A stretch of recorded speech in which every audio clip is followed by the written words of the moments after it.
Naam, cher. Hafizakumullah. Donc, première question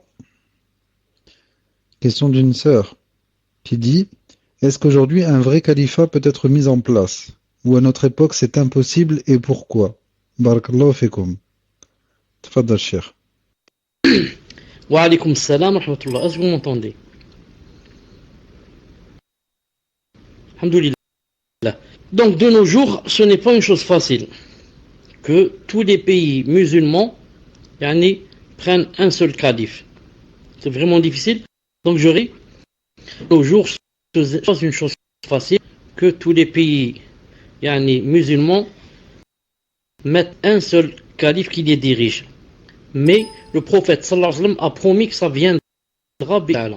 Et s'il a promis une chose, ça veut dire qu'elle viendra subhanahu wa ta'ala. Reste que maintenant il y a un ijma, un consensus que chaque pays musulman, son gouverneur, c'est lui son calife. Chaque pays musulman, ce gouverneur de ce pays, le calife par rapport à son peuple. À son peuple, bi'idhnillahi ta'ala. Naam. Naam, cher. Lorsque vous parlez, ça coupe un peu. Question suivante, question d'une sœur qui dit: Ahsanullahu ilaykum. Nous qui sommes en France, à qui devons-nous prêter allégeance? Est-ce au gouverneur de notre pays d'origine? Barakallahu fikum. Tfaddal, cher. Cheikh Ibn Uthaymin rahimahullah a répondu à cette question. Il a dit: la personne qui vit dans un pays, écrivez numéro 1 chaque fois que je prends le micro. Il a dit: la personne qui vit dans un pays où il n'y a pas de gouverneur musulman doit mettre dans son intention et son cœur que si j'étais dans un pays musulman, j'aurais donné allégeance à qui? Au gouverneur musulman. Ou alors, si ce pays-là où je suis devient un pays musulman, alors je donne allégeance au gouverneur. Il a dit ça pour qu'elle ne tombe pas dans le hadith: quiconque meurt sans ayant donné allégeance à un gouverneur va mourir une mort de jahiliya. Il a dit ça, quand tu fais ça dans ton cœur, alhamdoulilah, ça va te faire sortir de ce hadith. Et c'est un peu, car ça ressemble un peu au hadith authentique du prophète sallallahu alayhi wa sallam, où il a dit que quiconque meurt et il ne s'est pas dit, ça veut dire il ne s'est pas parlé avec lui-même dans son esprit ou dans son cœur, que c'est-à-dire ni il n'est parti assister à une bataille, ni il s'est parlé à lui-même que s'il y avait une bataille par exemple j'aurais participé. Il a dit: s'il ne fait pas l'une de ces deux choses, s'il meurt, il meurt avec quoi? Il meurt dans une branche d'hypocrisie. Il meurt dans une branche d'hypocrisie. Si tu t'es jamais dit: s'il y a une bataille, je participerai, une bataille la vraie, pas la bataille des Khawarij, la vraie de la Sunna wal Jama'a, les grands savants kibar qui te donnent la fatwa. Ce n'est pas Ben Laden ou la Zawahiri qui te donnent la fatwa. Non. Ou le Baghdadi. Et la deuxième chose, ou bien tu te dis dans ton cœur: si il y aura lieu, donc j'assisterai. Donc si la personne ni n'a assisté, ni s'est parlé à elle-même dans le cœur, il a dit: si elle meurt dans une branche d'hypocrisie, qu'Allah Ta'ala nous préserve. Donc vous voyez que le fait de se parler dans le cœur a bien une répercussion. C'est pour cela que Cheikh Ibn Uthaymin a dit que la personne doit dire dans son cœur que s'il y avait un gouverneur musulman, je lui donnerais bi'idhnillahi ta'ala allégeance. Tfaddal. Question suivante qui dit: a-t-on désobéi à ceux qui détiennent le commandement si les responsables d'une mosquée interdisent le port des chaussettes et que malgré tout on les garde, sachant que la traduction de la parole d'Allah dit: ô les croyants, obéissez à Allah et obéissez aux messagers et à ceux d'entre vous qui détiennent le commandement. Tfaddal, cher. Est-ce que c'est possible de répéter la question? Barakallahu fik. Je la répète, et Fawzi, si tu peux la coller, une fadlik. A-t-on désobéi à ceux qui détiennent le commandement si les responsables d'une mosquée interdisent le port des chaussettes et que malgré tout, on les garde, sachant que la traduction de la parole d'Allah dit « Ô les croyants, obéissez à Allah et obéissez aux messagers et à ceux d'entre vous qui détiennent le commandement. » Tfadal, Cheikh. Allah subhanahu wa ta'ala a'lam. Allah ta'ala a'lam. Je chercherai, Inch'Allah ta'ala, s'il y a une réponse à cette question. Mais je peux vous dire une chose. Lorsque Allah ta'ala obéissait à Allah, aux messagers, et obéissait aux messagers, et à ceux d'entre vous qui détiennent le commandement, vous avez vu que, par rapport à ceux qui détiennent le commandement, il n'a pas dit obéissez. Il a dit seulement et à ceux. Il est sous-entendu. Pourquoi il ne l'a pas cité clairement? Pour te dire que l'obéissance à ceux qui détiennent le commandement doit subordonner à Allah et à son messager.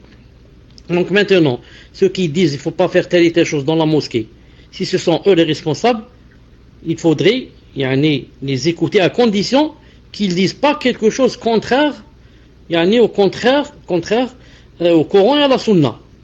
Vous avez, s'il y a maintenant des ahbash qui vont me raconter n'importe quoi, qui vont sortir des lois contre le Coran et ensuite il me dit il faut obéir. Vous avez compris?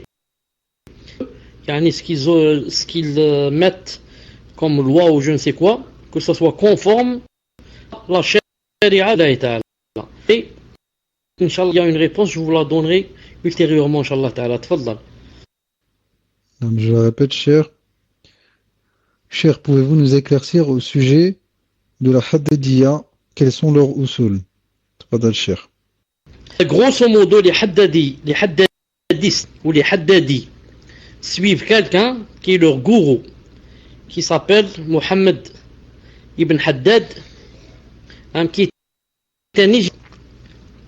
Et leur usul, maintenant si vous lisez toujours un Sunnah ou Jama'a dit celui-là c'est un Haddadi, celui-là c'est un Haddadi. Maintenant le mushkil, c'est beaucoup qui étaient salafis, maintenant il a été prouvé que ce sont des Haddadi. Haddadi, qu'est-ce qu'il dit entre eux? Il dit, il n'y a pas d'excuse, il n'y a pas l'excuse de l'ignorance. Si quelqu'un fait une faute, on applique sur lui. Ou bien il devient murtad, ou bien apostat, ou bien il devient mubtadi', ou de la salafiyya est comme ça. C'est pour ça que ça dit, d'un exemple, il ne faut pas lire les livres de Nawawi, de Shatibi, ni les livres d'Ibn al-Arabi, les livres de Ibn Hajj al-Asqalani, Fath al-Bari. Il te dit il faut le brûler. Non. Une seconde. Je disais, maintenant, ils disent il n'y a pas d'excuse. Celui qui se trompe, il sort. Il n'est plus salafi, il est ceci, il est mubtadi', et comme ça. C'est ça leur grand usul. C'est pour cela que maintenant, ils trouvent des fautes, Za'ma, à Cheikh al-Albani, à Cheikh Rabi', Cheikh Ubayd Jabiri, tout cela, ils leur trouvent des fautes. Et pour eux, ce sont pas des savants. Et pour eux, il ne faut pas suivre ces grands savants, il ne faut pas les suivre.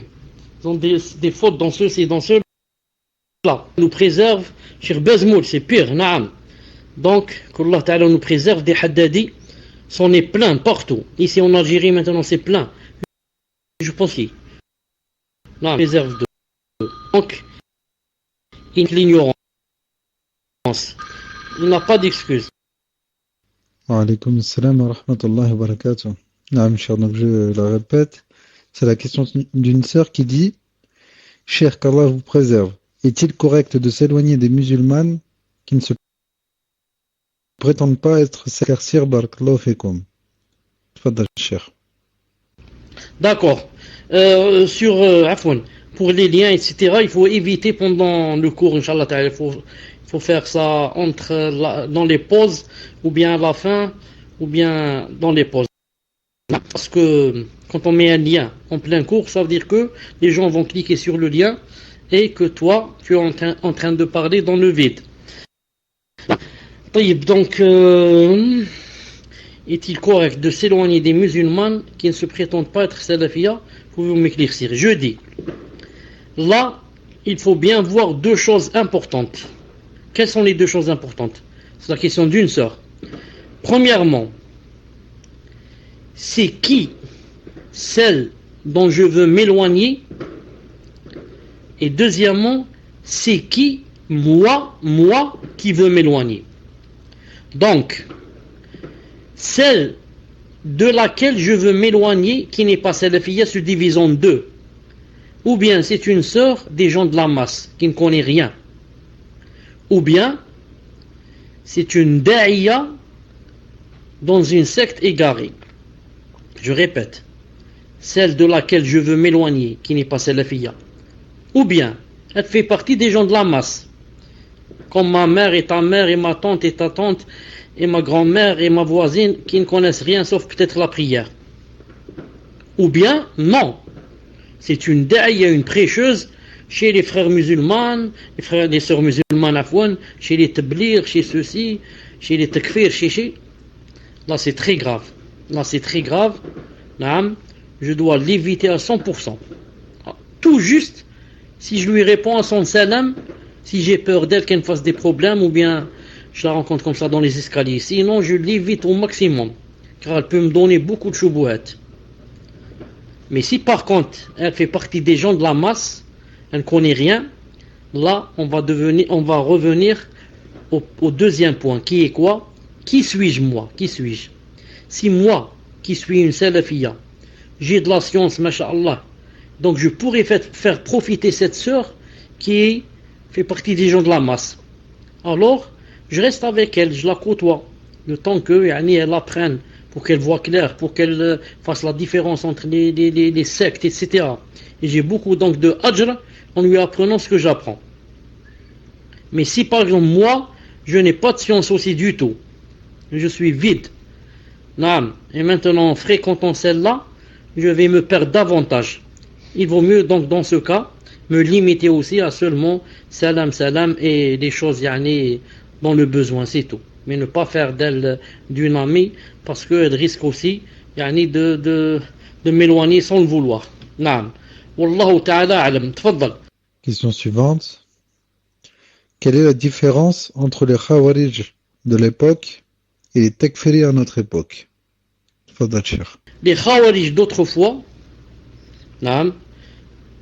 on les appelait Khawarij parce qu'ils avaient des choses dans la Aqida et des choses dans le Minhaj. Dans la Aqida, celui qui fait un grand péché est sorti de l'islam. Alors que ceux d'aujourd'hui, peut-être ne le disent pas, les takfiris d'aujourd'hui.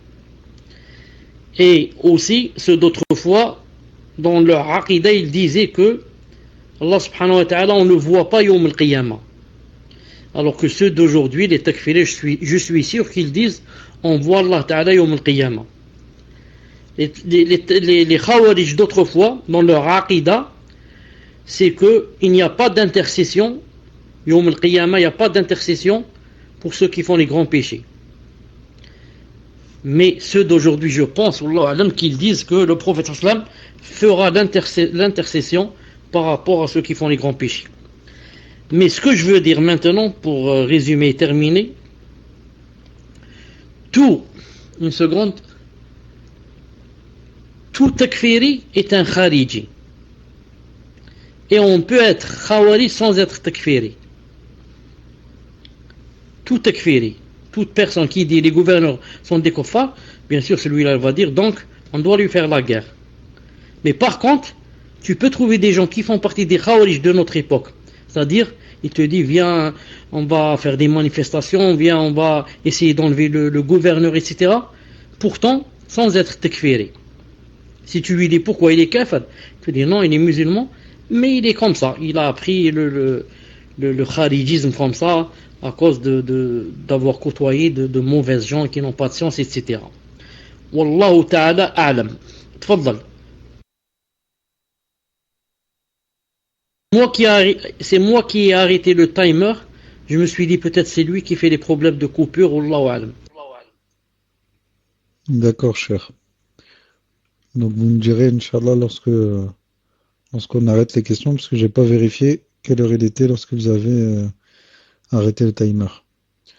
Question suivante, qui dit, doit-on écouter les 4 imams, même si l'un parmi eux est dans l'erreur sur un point, qui doit-on écouter plus précisément? Tfadal, Cheikh. La question n'est pas claire pour moi, je l'ai pas bien comprise. Ensuite, je vous dis, par rapport au timer, il est chez moi en Algérie. 22h28, 22h28 minutes. Et on va arrêter à 23h, Inch'Allah. Donc il reste à peu près une demi-heure. Il est 22h28 et on va arrêter à 23h, Inch'Allah Ta'ala. Est-ce qu'on doit écouter les 4 imams, même si un parmi eux est dans l'erreur sur un point? Qui doit-on écouter plus précisément? Je réponds, Allah subhanahu wa ta'ala ne nous a ordonné d'écouter que quelqu'un qui s'appelle Muhammad ibn Abdillah et ibn Amina sallallahu alayhi wa sallam.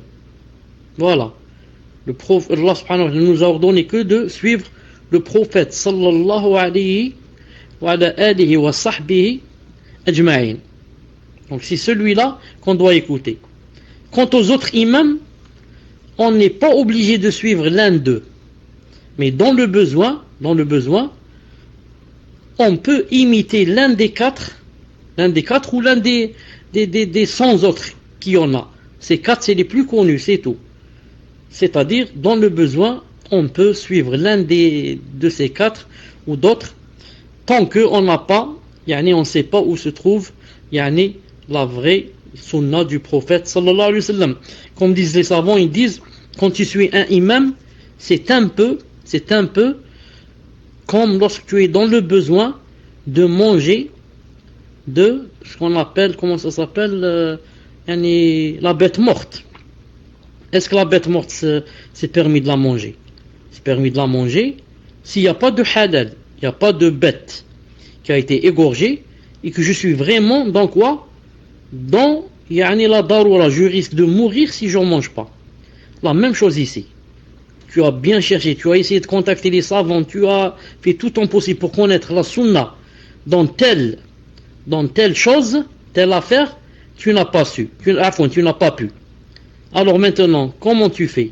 Ou bien tu suis ce qu'a dit l'un des 4 imams, ou bien tu suis ce que ta tête te dit. Quel est le mieux? Suivre ce qu'a dit l'imam Malik rahimahullah dans cette chose, ou bien suivre ce que ma tête me dit? Sûrement ce qu'a dit l'imam Malik rahimahullah, ou bien Shafi'i, ou bien Ahmed, ou bien Abu Hanifa. Donc là, je suis parti vers les 4 imams quand vraiment il ne me restait plus que cette solution.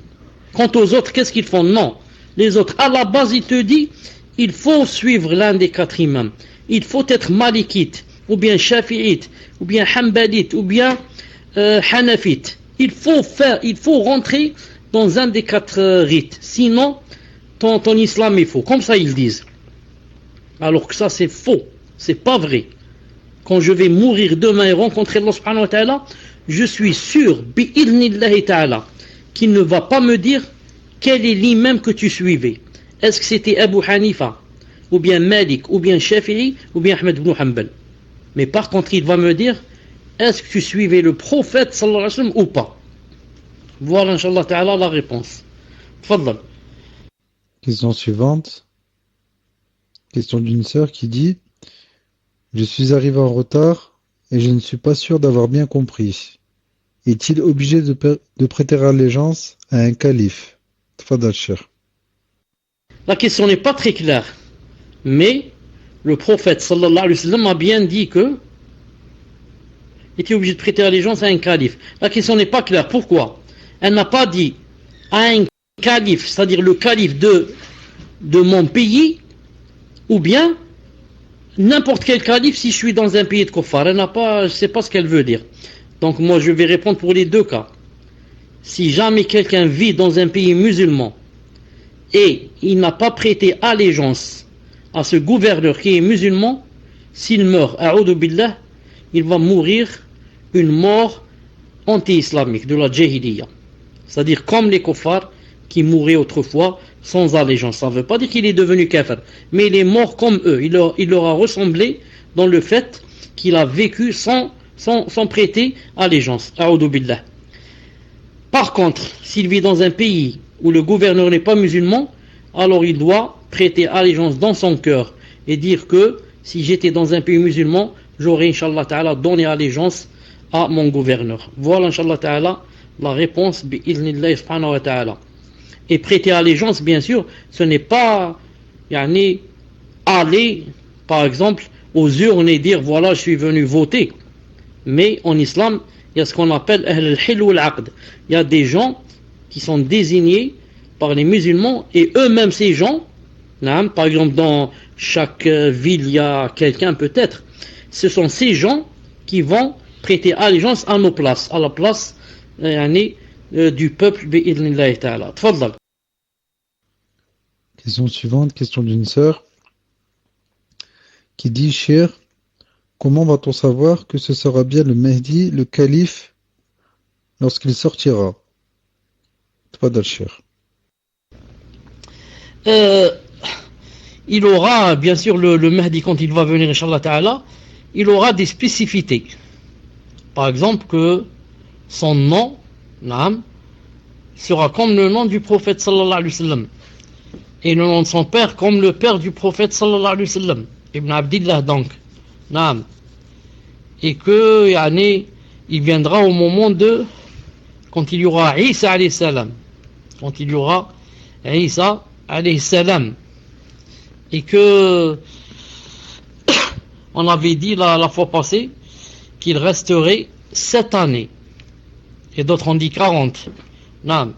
Mais qu'on avait vu qu'il resterait 7 années bi'idhnillahi ta'ala. Al-Muhim, quand il viendra, il viendra pour instaurer, Inch'Allah ta'ala, l'adl et la justice.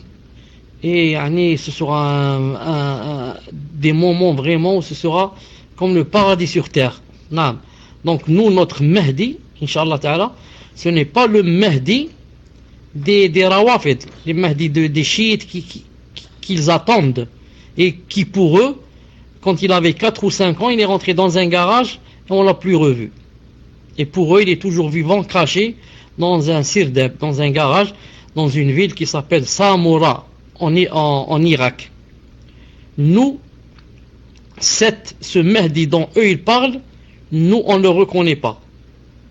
Mieux encore, on dit ça c'est de l'enfantillage, ça c'est une blague, ça c'est un conte, ça c'est un conte de fées. Il sera reconnu en Mecca à côté de la Kaaba. Je ne connais pas ça. Allahu a'lam. Non, je ne me rappelle pas de ça. Donc le Mahdi des Rawafid, des chiites, celui-là, pour nous c'est un conte de fées. C'est un conte de fées. Et Masakin, tellement ils sont bêtes, tellement ils sont ignorants, ignares dans la religion, au point où beaucoup de Rawafid et de chiites, jusqu'à de nos jours, là où je suis en train de vous parler, de nos jours, il y en a beaucoup d'eux qui montent sur leur terrasse et ils prennent du foin. Tu lui dis pourquoi, qu'est-ce que tu fais là la nuit? Il te dit car le Mahdi, il va venir sur un âne et là on a besoin de foin, donc moi je lui montre le foin. Peut-être qu'il va, Inch'Allah Ta'ala, descendre sur mon, comment ça s'appelle, sur mon, comment ça s'appelle, je l'ai dit tout à l'heure, sur ma terrasse, voilà. Peut-être qu'il va venir sur ma terrasse. Donc chacun prend le foin, il monte sur la terrasse et il attend. Mais Sakin, ils n'ont vraiment rien dans la tête. Mais Sakin, des Juhel. Allah Ta'ala nous préserve d'eux. Naam, tfadlal. Naam, cher, donc il n'y a plus de questions sur le cours. Donc les questions d'ordre général, Inch'Allah. Question d'une sœur qui dit: tout d'abord, nous nous présentons, nous sommes 2 sœurs de sang, originaires des îles Comores. Plus précisément, de l'île Mayotte. Nous vivons actuellement en France métropolitaine avec notre grand frère. La plus âgée de nous deux a 21 ans et la plus jeune 17 ans. Nos parents vivent à l'île Mayotte.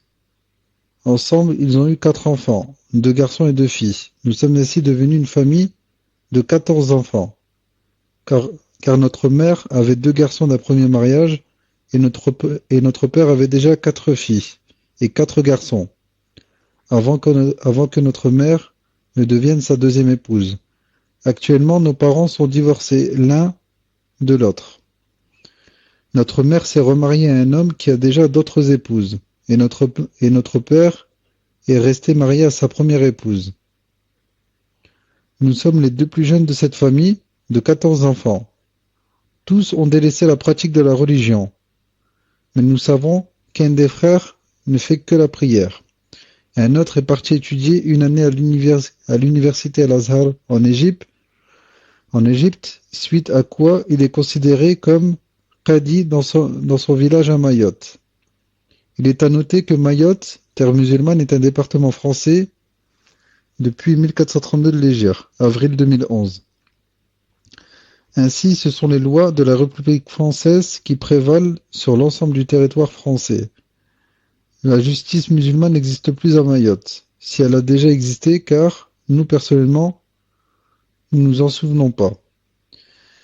Mais paraît-il que certains de nos autres frères jeûnent le mois de Ramadan. Cela dit, nous savons qu'en plus du délaissement de la pratique de notre noble religion, tous, excepté celui qui a fait une année à l'université Al-Azhar en Égypte, se sont tournés vers la passion de la dunya. Certains vers la fornication, la musique, le football, l'alcool, d'autres vers la drogue, et nous en passons. Et la recherche de la science islamique ne fait pas du tout partie des occupations de nos frères. Et une de nos sœurs prie concernant la pratique religieuse de nos parents. Nous savons que les 2 prient, jeûnent et ont fait le hajj plus d'une fois à la maison. Quant à nous, nous cherchons à connaître la sunna de notre prophète sallallahu alayhi wa sallam depuis quelque temps maintenant. Walillahi alhamd. Donc nous avons pris une direction autre que celle du reste de notre famille. Nous ne voulons pas rompre les liens de parenté, au contraire nous sommes désireuses à ce que notre famille suive la sunna. Nous aimerions faire la hijra afin d'avoir la possibilité d'apprendre la religion d'Allah subhanahu wa ta'ala, bi'inillah, pour la mettre en pratique, les y appeler et à patienter face à cette da'wa, Inch'Allah. Mais le problème qui se pose, c'est que nous sommes 2 jeunes femmes non mariées, et nous ne voyons aucun de nos mahrams venir nous accompagner, vu leur éloignement de la religion. Nous affirmons cela, car beaucoup de problèmes se sont posés lorsque nous nous sommes mises à pratiquer la religion, délaissant l'université et le lycée laïque, démocratique et républicain et mixte. Cela nous avons de la part de notre famille qui aspirait à autre chose pour leurs deux petites dernières. Parmi ces représailles, les membres de notre famille qui avaient constaté notre changement ont alerté les responsables de scolarité et les autorités. Tous jugeaient que nous étions en danger, endoctrinés et sous l'emprise religieuse, car notre famille a fait savoir que ce n'est pas tant la pratique religieuse qui les dérange, mais c'est plutôt notre changement radical. Quand bien même nous avons essayé de leur expliquer, ils n'ont pas tenu compte de nos explications car notre parole était faible du fait que nous sommes les plus jeunes de la famille. Et à leurs yeux, nous étions trop endoctrinés pour pouvoir tenir un discours cohérent qui mérite d'être écouté. Le résultat de tout cela, c'est que nous avons reçu une ordonnance du juge des enfants du tribunal de la ville dans laquelle nous habitons ici en France. Cette ordonnance dit que ce juge ordonne une mesure judiciaire d'investigation éducative concernant la plus jeune de nous 2, qui est considérée aux yeux de la loi française comme étant irresponsable, mineur, en danger en France. On nous a informé du déroulement de cette mesure. Nous sommes tenus de consulter une psychologue et une éducatrice pendant une durée de 6 mois minimum. Et le premier rendez-vous a été programmé pour le 23 Dhul-Qa'dah, le 18 septembre 2014. Au cours de ces multiples rendez-vous, nous devrons nous dévoiler en racontant toute notre vie, celle de nos parents, celle des membres de notre famille, jusqu'à ce qui advient de notre vie aujourd'hui à ces personnes mécréantes. Ces personnes pensent que de cette manière, il y aura possibilité de trouver une solution au danger dont nous serions menacés, selon leur dire. Or, ce dont nous souffrons réellement, c'est un manque de science et de ne pas pouvoir pratiquer aisément notre religion. Nous haïssons l'idée de devoir sortir de chez nous régulièrement pendant les 6 prochains mois, pour aller donner de notre temps à des mécréants qui ne veulent que nous détourner de la voie des pieux prédécesseurs. En plus, le port du sitar est interdit ici en France. Donc si nous sortons avec le sitar, nous serons exposés à une amende. Donc voici notre première question. Compte tenu de notre situation, est-ce qu'il nous est permis de voyager seul sans mahram afin d'aller à la recherche de la science auprès des gens de science et avoir plus de facilité pour pratiquer la religion? Puis voici notre deuxième question. S'il nous est permis de voyager seul sans mahram, pouvez-vous nous conseiller sur la manière de nous y prendre pour ce voyage? Et enfin, voici notre troisième question. Concernant ces rendez-vous, à répétition, quel est votre conseil sur le comportement à adopter? Excusez-nous pour la longueur des explications, mais nous avons jugé utile de tout exposer afin que les réponses soient les plus complètes possibles. Qu'Allah vous récompense en bien et fasse du Firdaus al-A'la votre gîte final. Tfadal, cher. طيب je vais lire une chose seulement un peu plus haut parce que j'ai besoin de lire cette chose. Une seconde. طيب je dois régler quelque chose pour pouvoir lire. Voilà. استنى تشوف.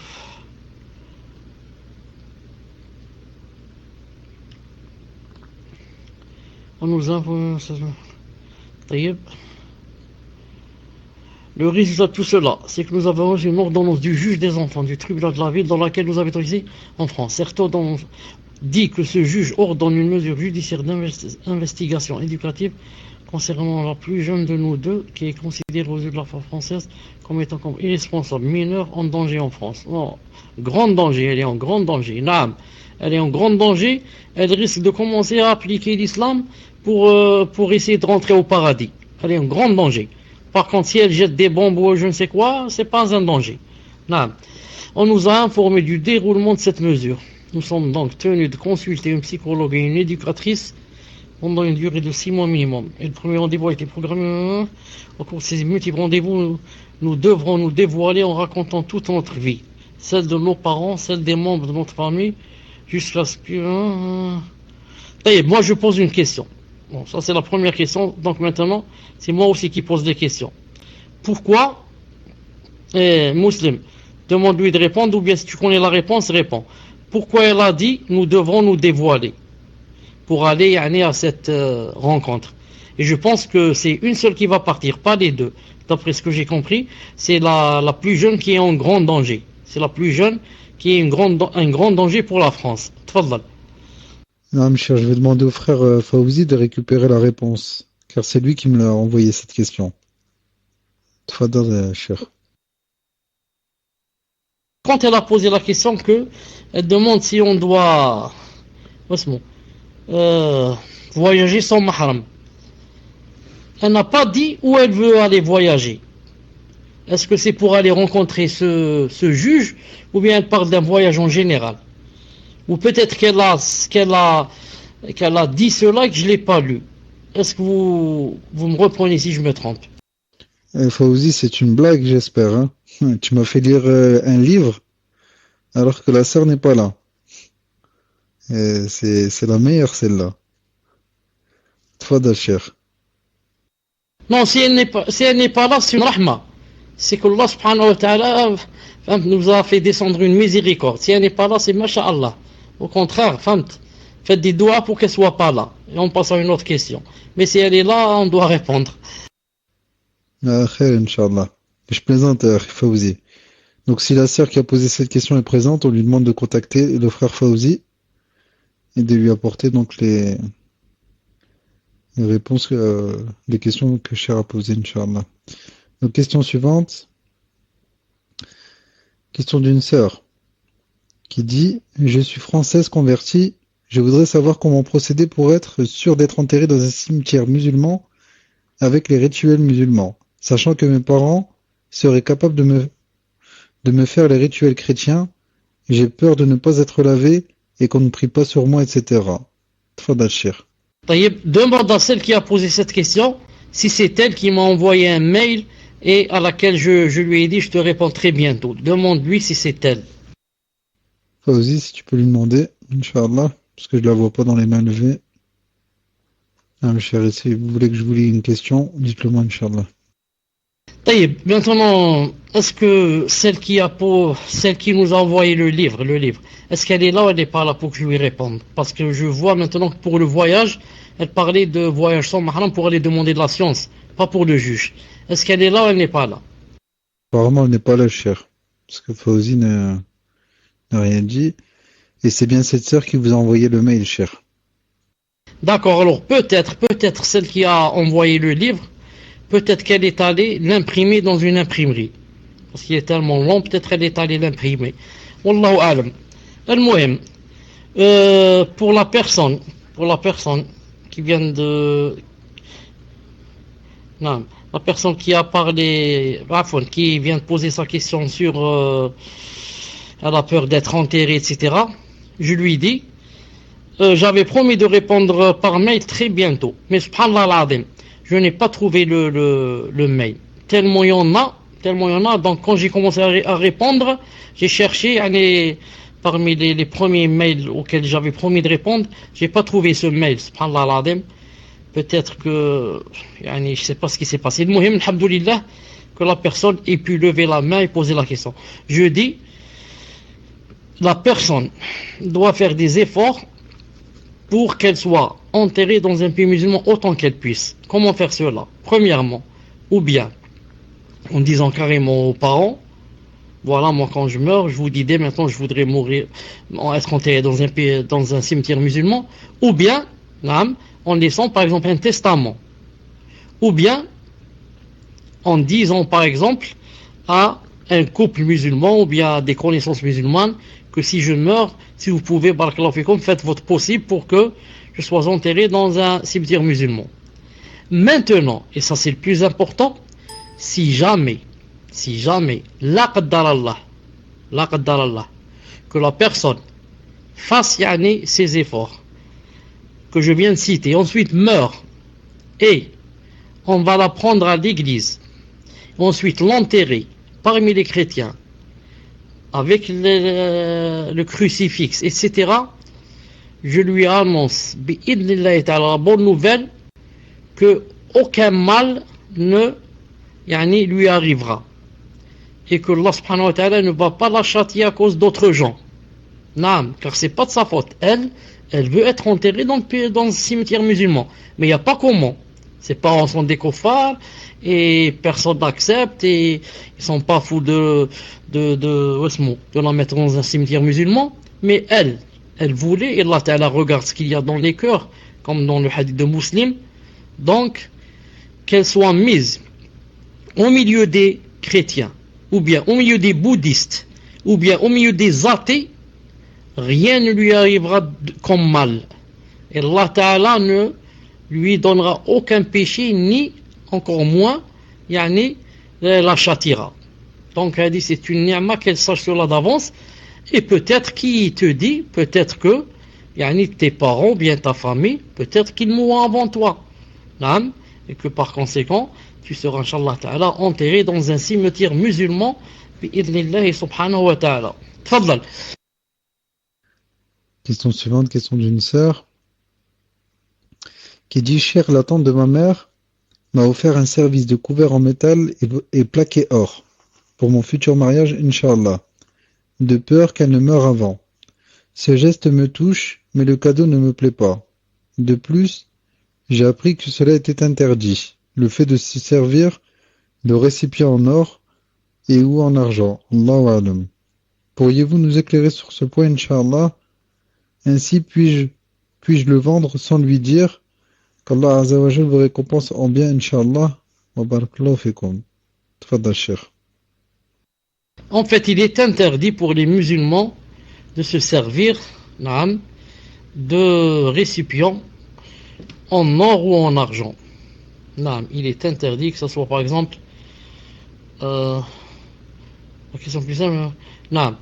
Par exemple, voilà, la question plus simple, j'ai un service plaqué or qu'on m'a offert. Que dois-je faire? Ça, elle dit, c'est très restreint. Donc ici la personne a dit, la tante de ma mère m'a offert un service de couvert. Alhamdulillah, elle n'a pas dit comment qu'elle s'appelle, elle n'a pas dit si la tante de sa mère était divorcée ou elle n'est pas. Alhamdulillah. Donc tu vois, elle est aussi, elle n'a pas été longue. Pour mon futur mariage, elle n'a pas dit quand. Alhamdulillah. Inch'Allah, il sera très bientôt que Allah subhanahu wa ta'ala fasse la baraka dans ce mariage. Ce geste me touche, mais le cadeau ne me plaît pas. Non, ce geste me touche. Depuis que j'ai appris que cela était interdit, etc. Donc je reviens jeudi. C'est interdit pour le musulman de se servir de récipients, etc., qui soient soit en or, soit en argent. Que ce soit pour l'homme, que ce soit pour la femme, comme les cuillères, une tasse, une assiette, et ce qui s'ensuit. Et le hadith a dit que celui qui s'en sert dans ce bas monde, on sera privé dans le paradis. Donc c'est grave. C'est grave. Taïeb. Quand elle dit, est-ce que je peux le vendre? Je peux le vendre sans lui dire. Toute personne qui te donne un cadeau, si tu veux le vendre ou le donner à une autre personne, personne n'a le droit de te dire pourquoi ni qu'est-ce que tu en as fait. Il est possible que maintenant, quand une personne te donne un cadeau, il est possible que maintenant, si elle sait par la suite que tu l'as donné, par exemple à une autre personne, il est possible qu'elle se fâche un peu. Qu'elle se dise, commence par Allah, moi je lui ai donné pour elle et elle l'a donné à une autre. Il est possible qu'elle se fâche. Mais en islam, ce n'est pas interdit de donner ce qu'on nous donne et d'offrir ce qu'on nous a offert. Car des gens se basent sur un hadith qui n'est pas authentique, qui dit à peu près al-hadiya la tuhda, comme ça ils disent al-hadiya la tuhda, le cadeau ne s'offre pas, alors que ce n'est pas vrai. On peut offrir, car à partir du moment où on nous l'a donné, donc il nous appartient. Donc une chose qui m'appartient, je peux en faire ce que je veux, ce que je veux dans le halal. Reste maintenant une chose, si tu vas le vendre,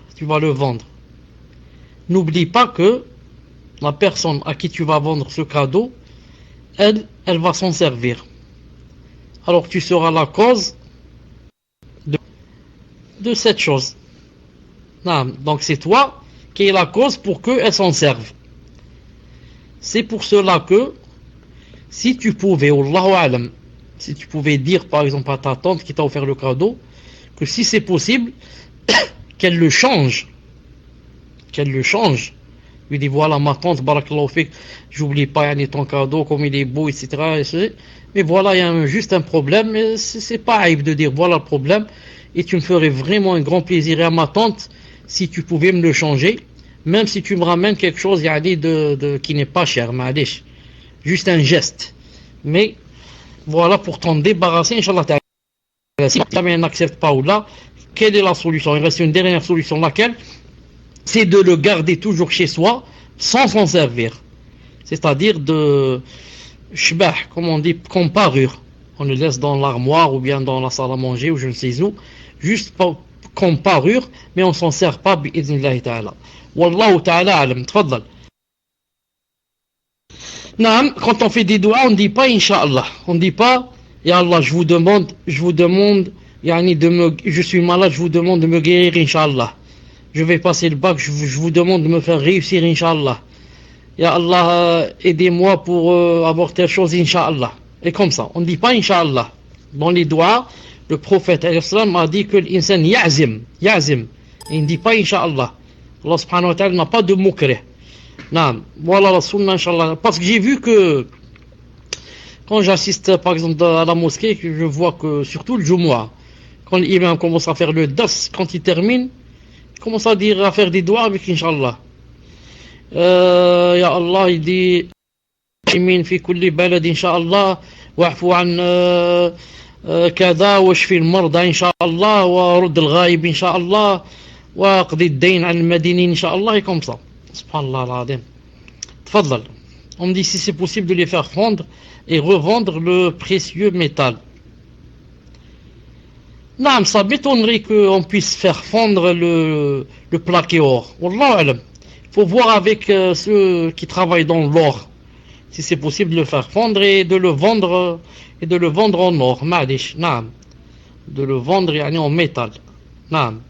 Voilà, il faut voir, on a un apprenti chimiste dans le salon, il faut voir avec lui, Inch'Allah. Tfadal. Est-ce que c'est vrai qu'il a pris apprenti chimiste? Parce que j'ai cherché, j'ai pas trouvé.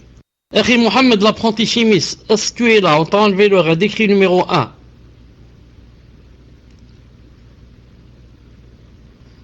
Alhamdulillah.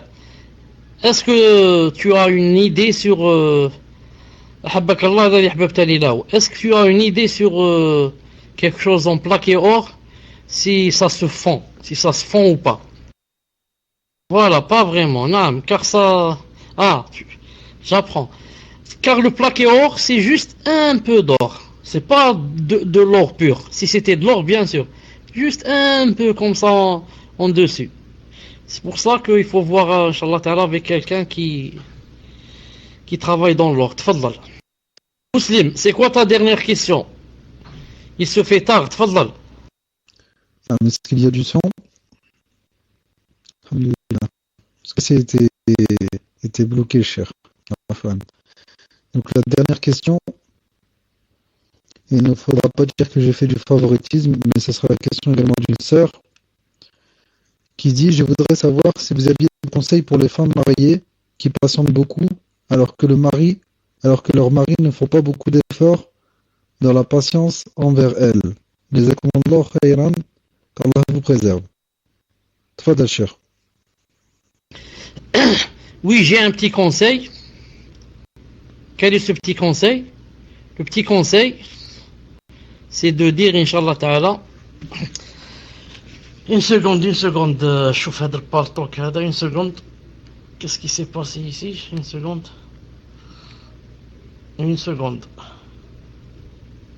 Voilà, est-ce que vous m'entendez maintenant? Vous m'entendez? Alhamdulillah. Je disais, le petit conseil, c'est quoi? C'est que la femme et l'épouse a cet avantage que quand elle patiente avec son mari pour ce qui lui fait de mal, etc., et d'impatience aussi, qu'il a, et mauvais comportements et ceci, cela, tout cela, ça rentre, si elle le fait pour Allah subhanahu wa ta'ala, ça rentre dans le fait qu'elle est en train de se remplir de hasanat, qu'elle va trouver demain, Yawm al-Qiyamah. Car vous savez que Allah subhanahu wa ta'ala a donné à la femme des sentiments qu'il n'a pas donné à l'homme. Et dans les sentiments rentre le fait que Allah ta'ala a donné à la femme de la patience qu'il n'a pas donné à l'homme. C'est pour ça que vous voyez des femmes comment qu'elles souffrent, nos mères, nos grands-mères, et comme ça, comment qu'elles ont souffert avec des maris vraiment violents, des analphabètes, des maris qui frappent, des maris qui boivent, des maris qui ceci, cela. Et subhanallah, elles ont souffert, et elles ont patienté, et elles ont fait grandir leurs enfants, et elles sont restées comme ça des années, et subhanallah, seule une femme peut faire cela, un homme ne peut pas. Vous voyez, l'homme il rentre énervé du travail, il commence à crier ou à insulter ou je ne sais quoi, il casse je ne sais quoi, et la femme est là à patienter des mois et des années, subhanallah, surtout si elle le fait pour le visage d'Allah subhanahu wa ta'ala. C'est-à-dire qu'elle se dit que si c'était pour lui, ça fait longtemps que j'aurais claqué la porte. Mais pour Allah subhanahu wa ta'ala, qui a promis à celle qui patiente que vraiment il sera ravi d'elle. Je dis toutefois, dans les limites de la patience. Je ne parle pas d'une épouse qui est, mashallah, avec son mari, par exemple, boit de l'alcool. Son mari fait la fornication. Son mari fait des choses vraiment non acceptées dans le din. Je ne parle pas de cela. Je parle du mari qui est bien dans le din, etc., ou alors moyen dans le din, mais il a un mauvais comportement, il est des fois violent, des fois il dit des choses qui ne sont pas bien, des fois... Et comme ça. Il n'y a pas peut-être un couple dans le monde où c'est parfait, c'est la perfection. La perfection dans le couple, ça se trouve seulement dans le paradis.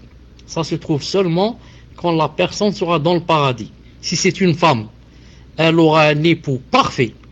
Si c'est un homme, il aura une épouse parfaite, qui n'a pas de défaut. Et l'homme n'a pas de défaut. Non.